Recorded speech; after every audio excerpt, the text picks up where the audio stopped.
Okay there. The Homer Cocktail vlogging.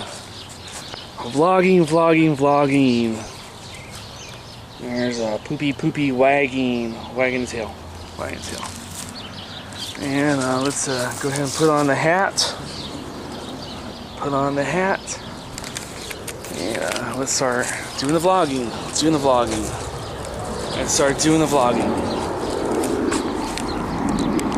Maybe after this airplane finishes its route above us, got Ontario Airport, that direction, I don't know, 10 miles from here, I'm guessing, give or take. Okay, so this is peeling the mental onion. Posted more than 1,000 videos and become more and more comfortable getting to the core of why am I doing the vlogging? You know, there's some nonchalant reasons and casual and cordial reasons to do this no matter what. You know, hey, hello, I'm such and such person and let's talk. You know, people do that in markets, do that when they're passing by on the streets. Hello. Oh, what nice weather we're having. Oh, yes.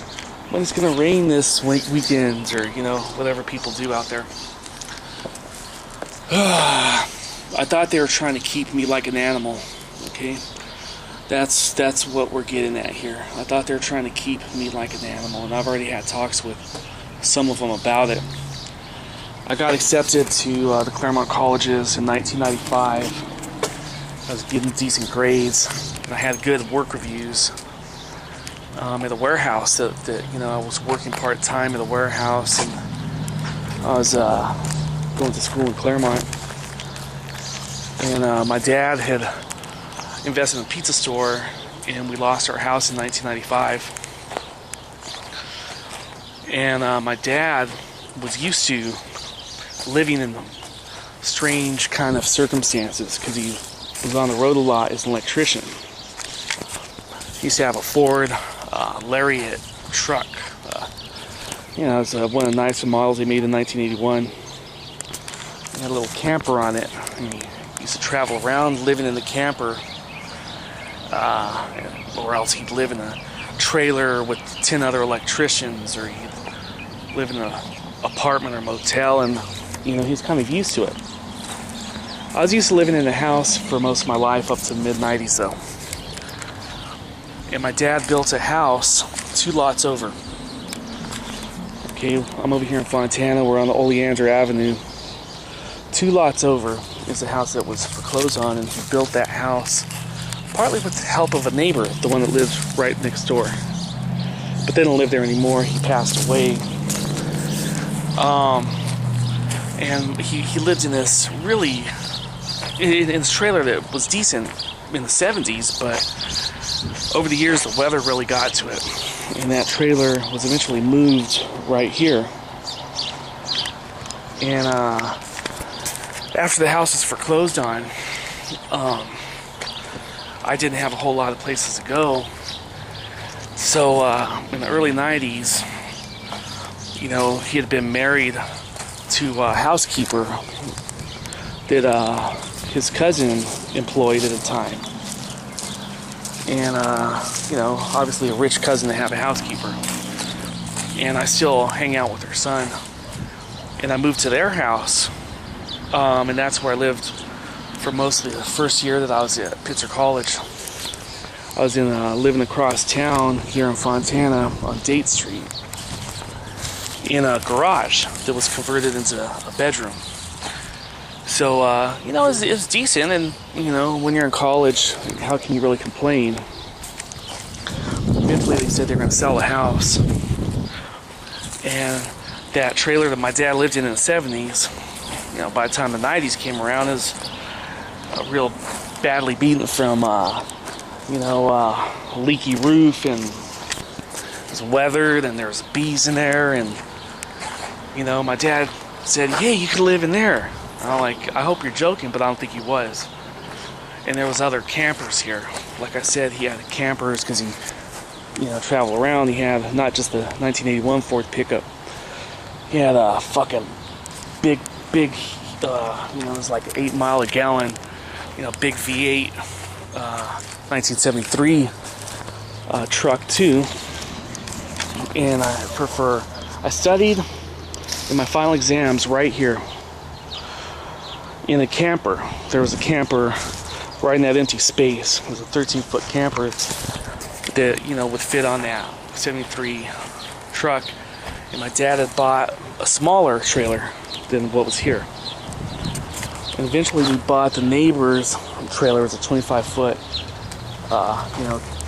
one that had a little, that the bed basically sat on top of where the bed would be, truck bed, the sleeping bed. Let's see. So anyhow, and I figured, okay, man, I'm gonna tough it out. I'm gonna fucking tough it out, man. And this is only temporary. And I had one other option at that time, and that was to live at my sister's house in San Bernardino. She said in an emergency, and that's what we're looking at, an emergency. But I thought my dad was, going through hard times and was a little lonely, and me and my friends, hold on a second, got another airplane out there. Anyhow, me and my friends dug holes out here and made it livable with electricity and water. My dad did the pipes, and my friends and me did the digging. And